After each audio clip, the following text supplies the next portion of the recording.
유언의 복음 7번째 시간입니다. 속도를 높이면 역전이 가능하다라는 제목으로 하나님 말씀 증거하겠습니다. 창세기 49장은 야곱이 12아들을 향한 축복과 유언이 기록되어 있다고 말씀을 드렸습니다. 오늘은 갓이라는 아들에 대해서 살피도록 하겠습니다. 족보를 한번 다시 보고 시작하겠습니다. 야곱은 두 아내와 또 두 첩이 있다고 말씀을 드렸습니다. 왼쪽에 보면 실바라는 첩의 아들이 갓이었습니다. 이 갓은 누구였냐? 살아가면서 평생 쫓기면서 살았던 사람입니다. 헉헉대면서 자신의 삶을 지켜냈던 사람입니다.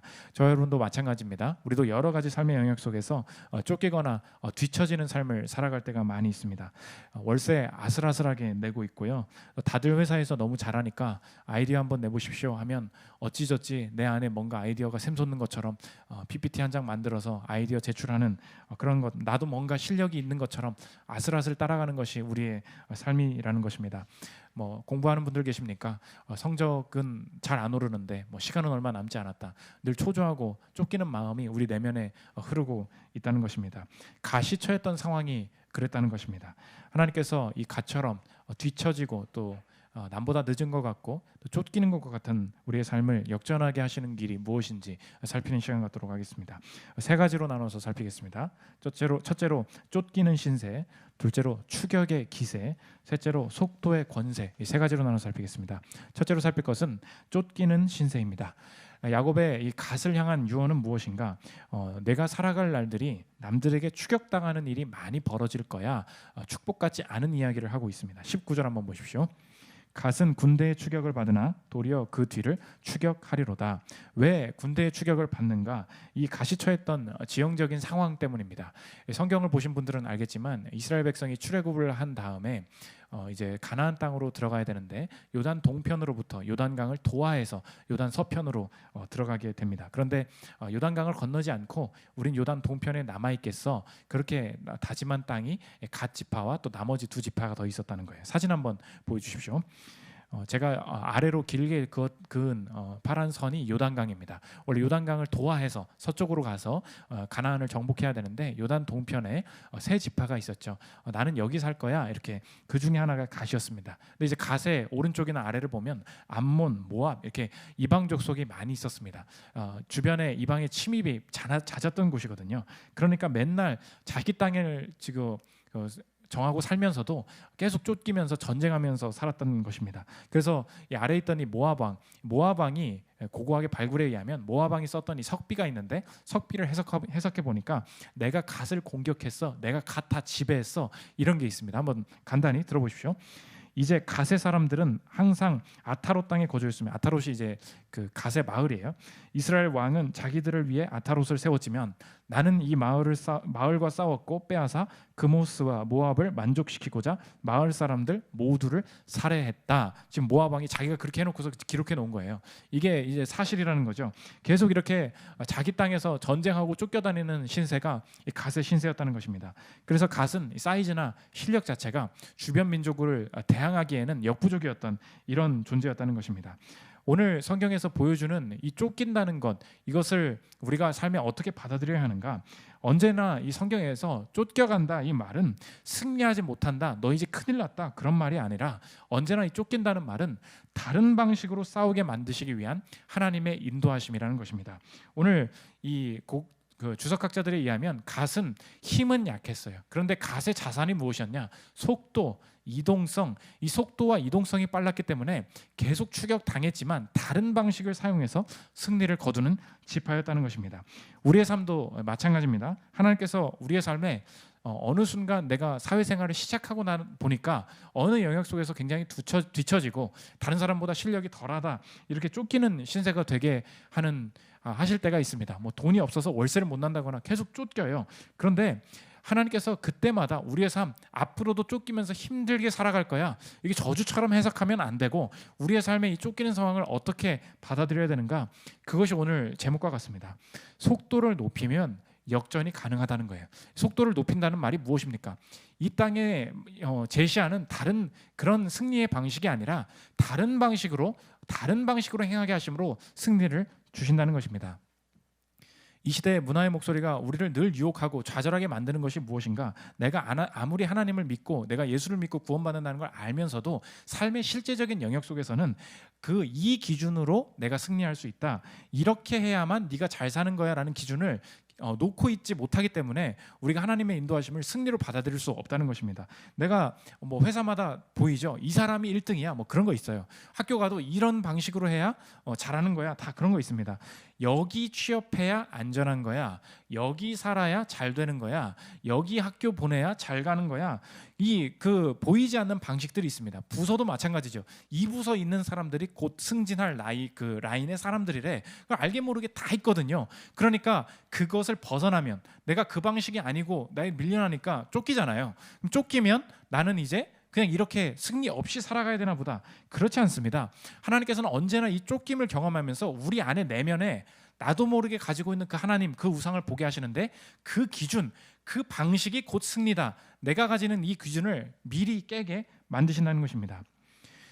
이 속도, 그냥 기존의 사람들이 가지고 있던 힘이 아닌 방식으로 승리를 했던 세계사적인 예가 있죠. 2차 세계대전 때 있었던 일인데 1차 대전이 다 끝난 다음에 독일이 패전국이 되지 않았습니까? 독일에 막대한 전쟁 배상금을 치르라고 이제 세계가 결정을 합니다. 그러니까 독일 국민은 무슨 죄겠어요? 왜 우리가 이렇게 가난하게 살아야 되는 거야? 인플레이션 엄청 일어나고 그러니까 빵도 못 먹겠다, 밥도 못 먹겠다 이렇게 하다가 이 모든 사회적인 혼란을 기회로 이용한 사람이 있죠. 그게 누구입니까? 히틀러 아닙니까? 히틀러가 이 모든 민족의 분위기를 모아서 우리가 다시 이 민족의 영광을 회복해야 된다. 그래서 일으킨 게 이제 2차 대전 아니겠습니까? 그래서 이 독일의 오른쪽에 있던 소련이랑 합쳐서 폴란드 치고 그 다음에 이제 독일의 왼쪽에 있던 프랑스 치고 영국으로 가야지 하고서 2차 대전을 막 밀고 내려가는 거예요. 그런데 1차 대전을 세계가 다 치러본 사람들이잖아요. 그러니까 옆에 왼쪽에 있던 프랑스가 다 알고 있었습니다. 독일 오면 그렇기 때문에 전쟁에는 방어가 최고야. 그래서 한 700km 정도 되는 장벽을 벙커 다 지어놓고 다 쌓아놨습니다. 그 책임자가 앙드레 마지노라는 사람이었는데 그래서 그 사람 이름을 따서 마지노선 그렇게 된 거죠. 700km를 쌓아놨으니 가지를 못하겠죠.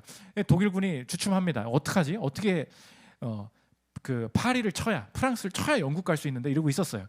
그런데 히틀러가 이용한 거죠. 힘으로는 안 된다. 그 다음에 이제 한번 사진을 보여주십시오. 이게 이제 그때 지도예요. 스트롱 포티피케이션 거기가 이제 마지노선이 있었던 곳이고 빨간 줄 이제 점선으로 되어 있는 게 윅 포티피케이션 약한 곳이었어요. 여기에 무엇이 있었냐? 아르덴 숲이라는 곳이 있었어요. 이건 숲이 엄청 우거져서 탱크 밀고는 절대 갈 수 없는 곳이었어요. 그런데 히틀러가 말한 거죠. 그거 밀고 그냥 가버리자. 그렇게 한 거예요. 이 약한 곳으로 그냥 뚫고 지나가서 수년은 걸릴 것이다 라고 말했던 이 전쟁을 순식간에 파리 점령하고 영국으로 치고 들어갔던 그 기회가 어디서 왔냐? 내가 힘으로는 안 되니까 속도로 가지 뭐. 그 히틀러의 판단 하나 때문에 이 세계사의 흐름이 바뀌게 되었다는 것입니다. 마찬가지예요. 우리의 삶에 하나님께서도 보여주시는 것이 무엇인가? 저와 여러분이 쫓긴다고 생각하는 곳에 여러분의 삶의 진정한 태도가 있다는 것입니다. 하나님이 여러분에게 주신 삶입니다. 쫓기는 삶도 하나님께서 여러분께 주신 거예요. 그러니까 쫓길 때마다 끝났다, 난 안 된다, 우리 가정 왜 이러냐, 나 그때 공부 못해서 그렇다 이렇게 한탄하고 후회하고 원망하면서 그렇게 있을 거냐는 거예요. 오늘 성경이 우리를 다시 일으키고 있습니다. 우리의 삶에 불평하는 것들, 한탄하는 것들을 지금 콕콕 꼬집고 있는 거예요. 그렇게 가만히 있을 거냐는 거예요. 그러니까 그냥 그렇게 살 거냐는 거예요. 그렇게 그냥 무너지고 말 거냐는 것입니다. 절대 그렇지 않다는 거예요. 쫓기는 것도 하나님의 인도하심 안에 있다면 절대 원망하거나 비교할 게 아니라 그러니까 그런 말 하는 사람이랑은 헤어져야 돼요. 그렇게 그냥 사는 게 그냥 운명이래. 정해진 거래. 그렇지 않습니다. 다른 방식의 인도하심이 무엇인가 기도하고 구할 때 새로운 승리를 주신다는 것입니다. 그래서 저와 여러분 급격한 상황이 악화되었거나 악화된 상황이 장기화되고 있거나 쫓기고 있을 때 마음가짐이 중요하다는 거예요. 기존의 세상에서 인정받던 기준이 아니라 하나님이 원하시는 방식의 승리를 향해서 가기를 원하신다는 것입니다. 제가 중고등학교 때 집이 가난해서 학원 다닐 돈이 없었어요. 그러니까 주변 제가 제일 싫었던 게 뭐냐면 수학을 풀잖아요. 그럼 나는 선행학습을 모른단 말이야. 그럼 오늘 배웠어요. 이제 좀 이해를 하고 있어. 그런데 꼭 아시죠?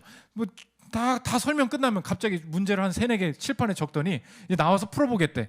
그러더니 1번, 11번, 21번, 제 21번이었거든요. 그렇게 다 나와가지고 나머지 3명은 다 풀고 있는데 걔네들은 보니까 다 알아. 수업이 시작하기 전에 다 풀어놨어.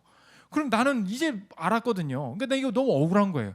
뭐 이런 일이 다 있습니까? 그러니까 계속 뒤처지고 하나님 좀 어떻게 좀 해주십시오. 근데 그때 이제 생각이 그럼 불평하고 이 수학을 포기할 거냐?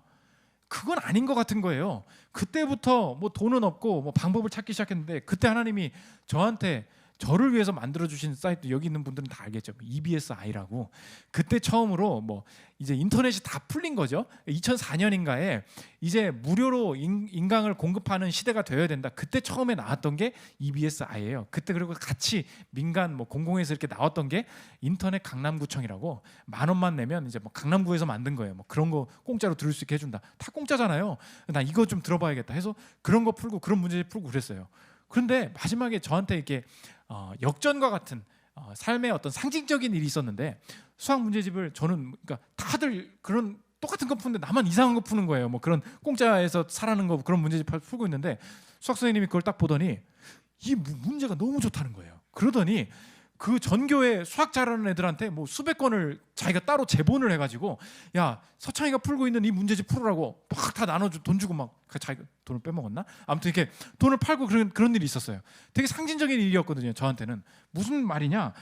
하나님께서 뭔가 이렇게 쫓기게 하시는 것들 나 그렇게 그냥 두면 안 된다는 거예요. 다른 방식으로 할 때 승리가 가능하다는 것입니다. 우리 교회에도 다 뭐 월세 사는 사람 많지 않습니까? 어느 형제랑 물어보니까 너도 뭐 얼마 월급도 잘 못 받고 월세 사느라 고생이 많겠다. 그래도 저한테 그러는 거예요. 저 월세 안 사는데요? 저 전세 사는데요? 그런 거예요. 이게 돈이 어디 있다고 전세를 살아? 저 돈은 없는데 전세 살 수 있는 방법이 있어요. 그러는 거예요. 그러더니 몇 개 얘기를 해주대요. 그러니까 뭐 그런 숨겨진 방법이 있었고 너 지금 대기업도 아니잖아. 예, 나 중소기업인데 그래서 더 기회가 많다는 거예요. 중소기업 다녀서 할 수 있는 뭐가 있대요. 그러더니 뭘 저축하면 또 뭐 얼마 나온다나? 뭐 나 그래서 월 7만 원 내고 살고 있대. 그래? 뭐 어떻게 그렇게 되냐? 보니까 자기가 살려고 발버둥 치면서 기회를 찾으니까 그런 게 다 있다는 것입니다. 요새 다 뭐 아파트 살 돈 없다 그러죠. 우리 교회에 있는 분들 집 잘 찾아요. 뭐 행복주택도 잘 찾고 뭐 임대주택이 아니더라도 뭐 LTV로 막혀 있는데요. 40%밖에 안 되는데 그렇지 않아요. 뭐 돈 못 버는 사람들한테 기회가 있어요. LTV 막 더 올려주는 방법이 나중에 끝나고 우리 교회 교육자들한테 오십시오. 무슨 말이냐? 뭐 집 사자 그런 얘기가 아니고 내가 쫓기고 있다. 뭐가 안 된다. 그래서 뭐 부모 탓, 뭐 내 과거 탓, 사회 탓 그러고 남아 있을 거냐는 거예요. 오늘 메시지가 그거라는 것입니다. 남의 놀이터에서 싸우지 마십시오. 하나님께서 주시는 이 쫓기는 가운데 새롭게 주시는 생각이 있습니다. 그래서 오늘 성경의 말씀이 뭐냐? 너 쫓길 거야. 근데 그게 복이래요. 그걸 믿음으로 받아들일 수 있겠냐는 거예요. 오늘 그 싸움이라는 것입니다. 너 쫓기고 있지. 근데 지금 이 상황도 기회임을 믿을 수 있겠니? 지금 그 얘기예요. 하나님이 언제나 그 가운데서 우리의 믿음을 단련하시고 새로운 길을 여신다는 것입니다. 이 쫓기는 신세 자체를 복으로 받아들일 때부터 역전이 시작될 수 있다는 거예요. 마지막이 아니죠. 두 번째 살필 것은 추격의 기세입니다. 그러면 이렇게 이미 쫓기고 있는 이 뒤처진 것을 하나님께서 구체적으로 그러면 어떻게 만회하게 하시고 어떻게 나의 길을 찾게 만드시는가? 이 추격하는 방식을 두 가지 보여주고 있습니다. 첫째로는 선점하게 하신다는 거고 둘째로는 책임지면서 역전하게 된다는 거예요. 첫째로 선점하게 하신다는 것입니다. 이렇게 남들보다 좀 약한 것 같고 앞서지 못하고 세지 못한 이 지파를 향한 하나님의 뜻은 무엇이었냐? 남이 골라주거나 남이 먼저 말하기 전에 먼저 자신의 것을 선점하라는 것입니다. 모세의 축복에 갓의 축복이 이렇게 나옵니다. 신명기 33장 20절부터 한번 보십시오. 갓에 대하여는 일러스되 그가 자기를 위하여 먼저 기업을 택하였으니 곧 입법자의 분깃으로 준비된 것이로다. 뒤에 나중에 보고 먼저 기업을 택하였다. 이게 어떤 베이스에 있냐? 그 갓은 내가 요단 동편에 살게 먼저 선점을 했거든요. 그러니까 먼저 선점했는데 그 지금 뒤에 뭐라고 나냐면 입법자의 분깃으로 준비된 거다. 갓이 선점했는데 그게 하나님이 갓에게 준비하신 것이었다는 거예요. 그러니까 이 늘 쫓기고 뭔가 실력이 부족한 사람들을 이끄시는 하나님의 방법이 무엇이냐? 선점하는 훈련을 하게 하신다는 것입니다. 먼저 고르게 하신다는 거예요. 아니 목사님, 선점이라는 것이 무엇입니까? 우리에게 적용하면 이것입니다. 하나님께서 내게 주신 확신을 주변과 상관없이 먼저 실행하는 것, 이게 선점이에요. 내가 남들보다 앞서지 못할 때, 남들보다 이렇게 뭔가 특출나지 않은 것 같은 사람들을 하나님이 인도하시는 방법이 뭐냐? 하나님이 내게 주신 확신, 내게만 주신 확신을 주변과 상관없이 먼저 실행하는 것, 이것이 선점하게 하시는 하나님의 뜻이라는 것입니다. 그래서 남들이 기도 막 해요. 남들이 기도할 때 따라서 기도하게 되는 경우가 있어요. 그게 아니라는 것입니다. 선점은 뭐냐? 남들이 하나도 그러고 있지 않을 때 내 삶에 하나님께서 기도의 자리를 부르실 때 내가 먼저 기도를 선점하는 거예요. 내가 먼저 기도를 시작하는 거예요.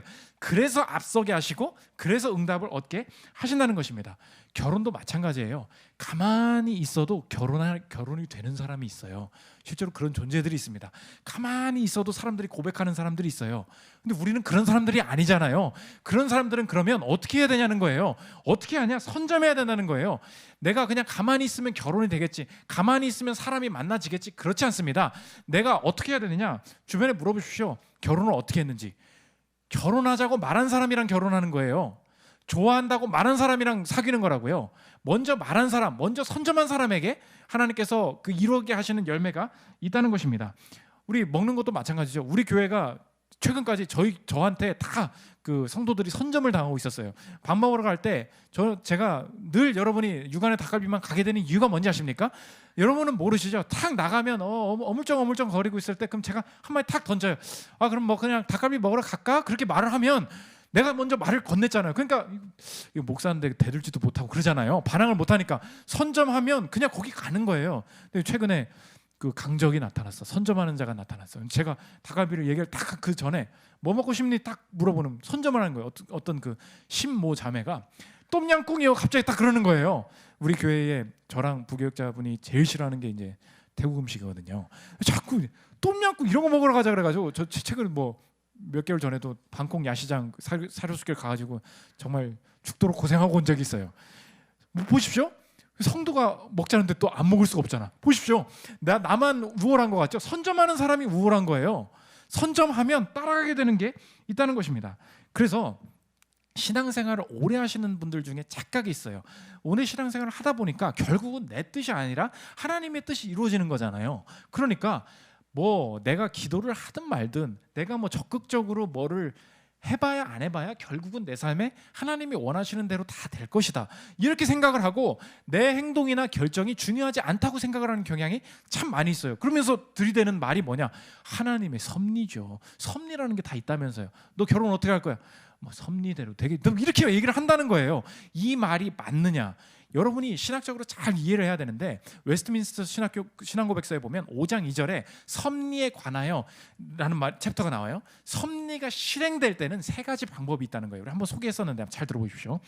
비록 제1 원인인 하나님의 예지와 작정과 연관되어 모든 것이 불변하고 무오하게 실현되지만 그럼에도 불구하고 동일한 섭리에 의해서 하나님은 그것들을 제2 원인의 본성에 따라 이 세 가지 필연적으로 자유로이 또는 우연히 일어나도록 정하셨다. 하나님, 그 목사님 지금 읽었는데 아무 말도 뭔 말인지 이해가 안 됩니다. 뭐 이러지 않습니까?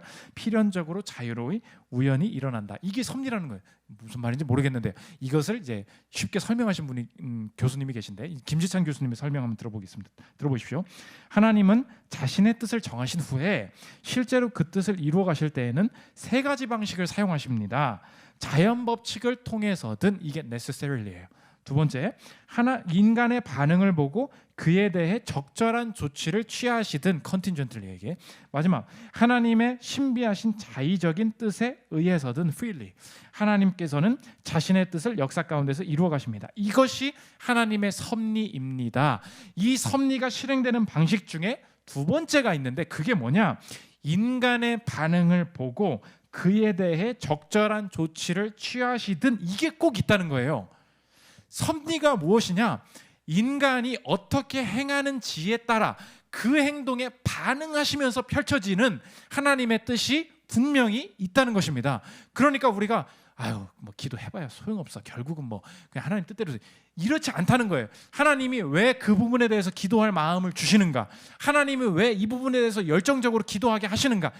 기도해봐야 성공할 거면 할 거고 아니면 아닌 것, 아니라는 거예요. 내가 이 사업이 잘 되기를 원한다, 내가 이 학교에 가기를 원한다, 간절히 공부하면서 기도하고 내가 하나님 앞에 간구하는 것, 그걸 기복신앙이라고 욕하지 말라는 거예요. 왜 그렇습니까?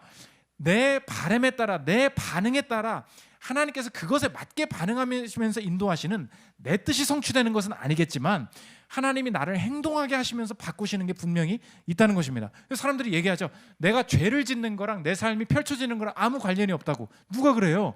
그렇지 않아요. 내가 하나님 앞에서 잘 서기를 원한다, 이 부분 끊어내기를 원한다, 이것만 관련이 있는 게 아니라는 거예요. 이 결단에 따라 인간의 행동에 반응하시면서 응답하시는, 그게 섭리라는 것입니다. 그렇게 보면 우리의 삶에 모든 행동이나 생각이나 사고가 얼마나 중요해요. 누가 하나님의 뜻대로 사는 게 중요하지 않대요. 이거라는 것입니다. 그래서 가만히 있는 게 아니에요. 선점할 건 선점하는 거예요. 말하는 거예요. 내가 행동할 때 바뀌게 되는 결과가 있다는 것입니다. 이 선점에 따라 결과가 바뀐 최근의 예가 있는데, 우유 많이 드십니까? 우유 시장은 잘 바뀌질 않아요. 1등은 서울우유고 매일유업, 남양, 빙그레 이런 애들 돌아가면서 순위 다툼하는, 그리고 다 같이 지금 물에 빠지는. 왜? 누가 우유 먹어요? 지금 그 젊은 사람들은 잘 안 먹고 분유 좀 팔다가 우리 같이 망하겠구나. 그게 지금 우유 산업이라는 거예요. 그런데 매일유업의 CEO가 새롭게 들어왔습니다. 김선희 CEO라고 들어왔는데, 이 사람이 한 일이 무엇인가? 우리는 우유 못 팔고 이제 힘듭니다. 우리 지금 1위 하기도 힘듭니다. 근데 왜 그렇게 생각하냐는 거예요. 보니까 자기가 해외 나갔다 보니까 외국에서는 이제 우유를 먹는 것이 아니라 사람들이 단백질이나 근 감소증이라고 아십니까? 이제 어른이 되면 근육이 감소하잖아요. 나이가 들면서. 그러니까 사람들이 다 가방에 넣고 단백질을 보충할 수 있는 식품들을 여성이든 남성이든 막 먹고 다니는 걸 본 거예요. 갔다 와서 왜 그렇게 젊은 사람들이 우유 안 먹는다고 한탄하고 있냐? 먹지 말라 그래. 먹지 말라 그래. 그러면서 판 게 뭔지 알아요? 셀렉스라고 아십니까? 그 프로틴 같은 거 타서 먹는 거, 단백질 타서 먹는 거, 그런 거 파니까 사람들이 아예 이 시장 자체가 바뀌었어요. 우유 회사가 아니고 이제 종합적으로 영양을 챙기는 고령자를 위한 상품들이 나오기 시작하면서 모든 우유 회사가 여기 뛰어들게 되었습니다. 이번에 다산 경영대상을 받으셨거든요. 이 판도를 어떻게 바꾸냐? 선점이에요. 근데 이거 먼저 하지 뭐. 이분의 이야기를 들어보십시오. 해외에 가보니 한국보다 먼저 고령사회를 맞은 선진국들이 근감소증을 새로운 질병으로 분류하고 대응하고 있었습니다. 30, 40대 여성들도 단백질 보충제를 가방에 넣고 다니며 수시로 마시더군요. 귀국하자마자 회사 내에 근감소증 연구소를 출범시켜 연구에 들어갔습니다. 이거 해놓으니까 서울이든 뭐든 다 따라하는 거예요. 나중에 한번 드셔보십시오. 지금 사장이 돼서 한 게 뭐예요? 선점이에요. 그때부터 역전이 나온다는 것입니다. 30대가 되면 그냥 평범하게 살고 싶죠. 내년에 해야 될 거, 5년 뒤에 이루고 싶은 거 선점해야 돼요. 제가 30대 살아보니까 20대가 제일 중요한 줄 알았어. 그렇지 않아요. 20대는 그냥 막 살아. 그런 게 아니고 30대 더 중요해요. 가정이 있든 싱글이든 여기서 도약하는 게 한 번 더 있어요. 내 10년 뒤에 나오는 것들이 있다고요. 그거 미래 뭘 학습하실 거예요? 새해에 뭘 준비하실 거예요? 뭘 관리하실 것입니까? 그냥 30대 됐으니까 결혼하고 막 사는 게 절대 아니라고요. 여기서 선점할 때 하나님이 10년 뒤에 거두게 하실 일들이 분명히 있다는 것입니다. 두 번째, 선점과 함께 책임질 때 역전하게 하신다는 거예요. 갓을 향한 이 모세 축복을 다시 한번 보십시오. 갓에 대하여는 일렀으되 갓을 광대하게 하시는 이에게 찬송을 부를지어다. 갓이 암사자같이 엎드리고 팔과 정수리를 찢는도다. 그가 자기를 위하여 먼저 기업을 택하였으니 그가 백성의 수령들과 함께 와서 여호와의 공의와 이스라엘과 세우신 법도를 행하도다. 계속 띄워주십시오. 갓을 어떻게 하시냐? 광대하게 하시는 이 갓이 너 지금 추격당하고 쫓기고 있지. 그런데 역전하고 광대하게 될 거야. 그런데 광대하게 되는 원인이 뭐냐? 선점만 있는 줄 알았어요. 내가 내 땅 잘 차지했으니까 잘 먹고 놀지 뭐 라고 하는 줄 알았는데, 그것 때문에 넓어진 게 아니고 그가 백성의 수령들과 함께 여호와의 공의를 행했다. 이스라엘과 세우신 법도를 행했다. 이게 도대체 어떤 배경에서 나온 것입니까? 성경 아시는 분, 읽으신 분은 아실 거예요. 이 갓이 요단 동편 차지하고 나 이제 좋으니까 너희들 서쪽으로 다 넘어가소, 그렇게 했어요. 근데 이 서쪽으로 가서 또 사람들이, 이스라엘 그 백성들이 가나안 땅을 점령해야 될 거 아니에요. 그런데 야, 니네들 남아 있을 거야? 우리 넘어갈 건데 같이 좀 도와줘. 그랬더니 그때 자기 땅 아니지만 우리가 앞서 가줄게, 책임졌다는 거예요. 민수기 32장 29절부터 한번 보십시오. 이게 이 배경입니다. 모세가 그들에게 이르되 갓 자손과 르우벤 자손이 만일 각각 무장하고 너희와 함께 요단을 건너가서 여호와 앞에서 싸워서 그 땅이 너희 앞에 항복하게 이르면 길르앗 땅을 그들의 소유로 줄 것이니라. 갓 자손과 르우벤 자손이 대답하여 이르되 여호와께서 당신의 종들에게 명령하신 대로 우리가 행할 것이라. 우리가 무장하고 여호와 앞에서 가나안 땅에 건너가서 요단 이쪽을 우리가 소유할 기업이 되게 하리이다. 건너가 줄래? 그랬더니 그래, 내가 목숨 걸고 같이 간다. 선두에 서서 다 싸워 줍니다. 그러니까 삶을 자기 것 선점하는 데 바쁜 게 아니라 어디까지 가서 넓어지고 역전하게 된 거예요? 건너가기까지. 하나님께서 주시는 책임을 다하는 데까지, 거기서 자신의 삶의 확장의 기회가 생겼다는 것입니다. 그래서 우리의 삶이 언제 커지고 언제 우리의 삶의 역전이 가능하냐? 삶은 자기 자리까지예요. 우리 지금 30살 살아온 데까지라고요. 내가 맡은 데까지예요. 책임지는 게 넓어질수록 내 삶도 확장되게 되어 있다는 것입니다. 제가 교회 시작하고 나서 개척 그 예배 설교를 딱 한 번 하고 났는데 집에 오니까 너무 막막한 거예요. 내가 이제 두 번째 다음 주 설교를 해야 되는데 첫 번째 설교는 준비를 했는데 다음 주 설교는 어떻게 하나? 뭐 성경을 읽어도 할 말이 생각이 안 나는 거예요. 어떡하지?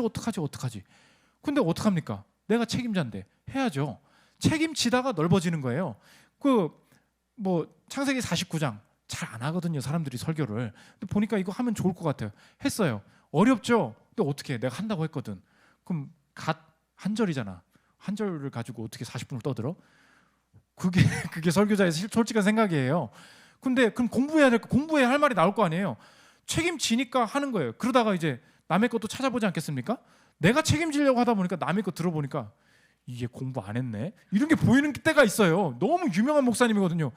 이 얘기 그 얘기 아닌데? 이런 게 느껴질 때도 있어요. 보십시오. 뭐 연륜이 있다고 되는 게 아니에요. 내가 책임진 영역이 있지 않습니까? 진짜 책임지고 잘해보려고 하잖아요. 그럼 남이 잘못하는 것도 보이고요. 이렇게 하면 잘 되겠다는 것도 보이고요. 치고 나가야 되는 게 분명히 있다는 것입니다.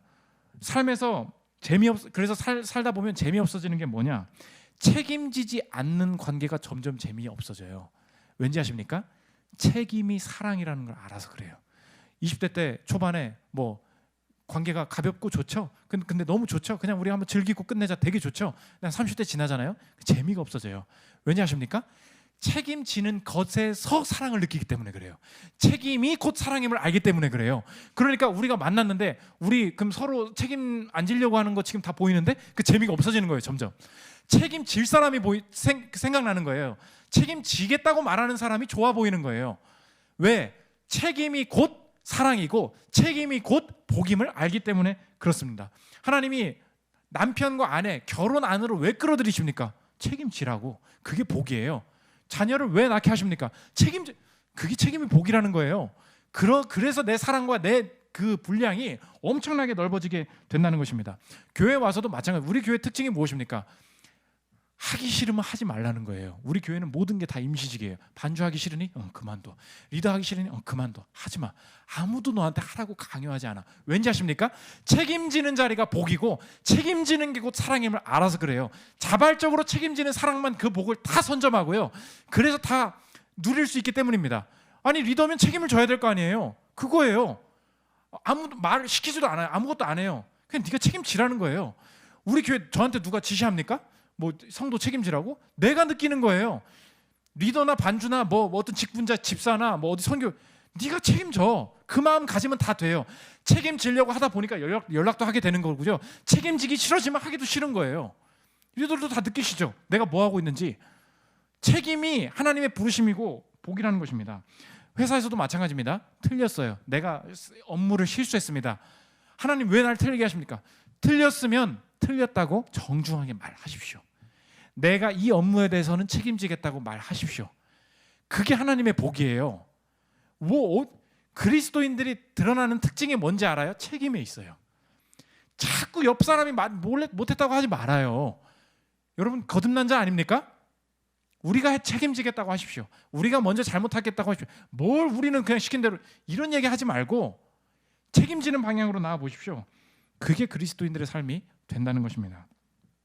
마지막 세 번째, 속도의 권세입니다. 아 목사님 내가 이렇게 쫓기고 있는 삶은 살 것 같은데 뭘 이렇게 이 내 쫓기는 삶이 하나님이 내게 역전과 승리를 주시기 위한 과정임을 내가 이렇게 쫓기고 있는데 확신할 수 있겠습니까?